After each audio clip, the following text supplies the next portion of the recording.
Hello, welcome to Health Talk. I'm Dr. Manny. Jamie Schanbaum got sick one night in college. By the next morning, she was unable to walk. She had meningococcal meningitis. Jamie spent 7 months in the hospital and lost both her legs and fingers.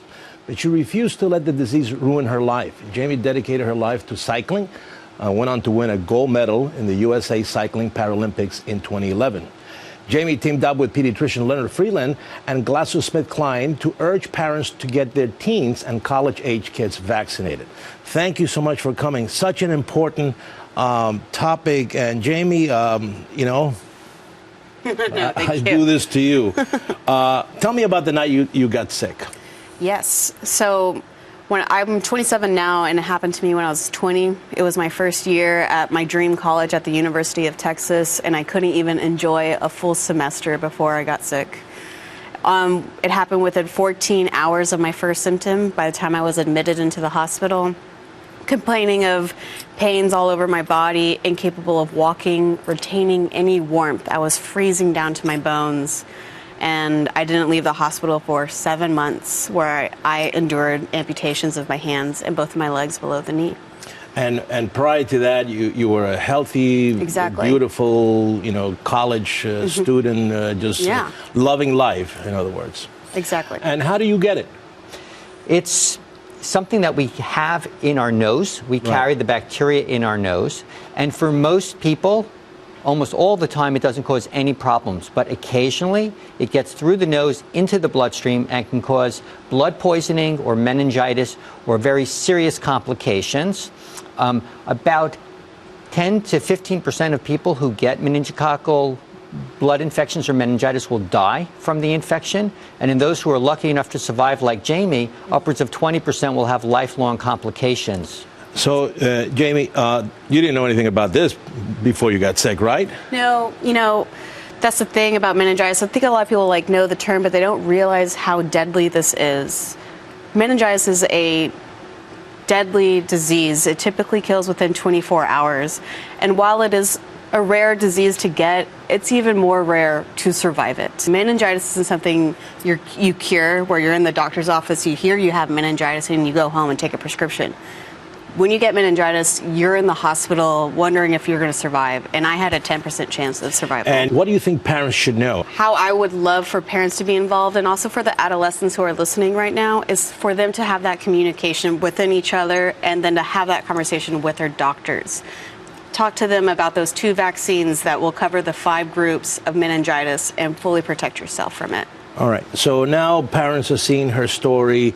They come to you. They're going to ask you things about the vaccine. When should they get the vaccination? Is it a lifelong protection? Give me a little bit of the counseling that you would give parents. Absolutely. So since 2005, we've had a vaccine to protect against 4 of the 5 types of meningococcal meningitis and blood infections. And those are the A, C, W, and Y types. And those vaccines are very well used in the United States. Upwards of 80% of all adolescents, those who are recommended to get the vaccine, do get that vaccine. We'd like it to be 100%, but 80% is pretty good.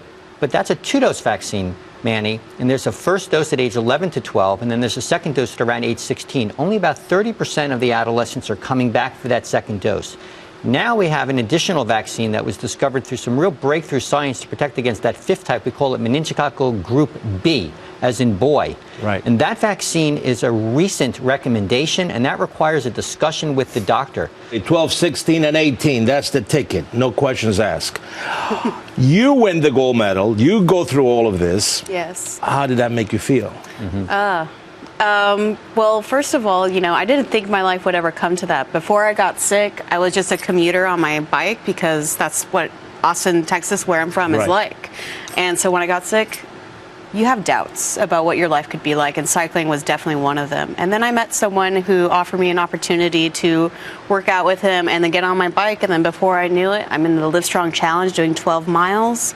And then the following year, I was asked to be a part of the Pan American Games and participate with the Paralympic athletes and the cycling team. So to answer your question, I never knew that I would get to that. I mean, I didn't even own any special bike shorts at the time. And so just to get all this USA was... But it's a message, and it's a message that I want you to give people that have gone through this and sometimes are struggling with the side effects of a major health disease.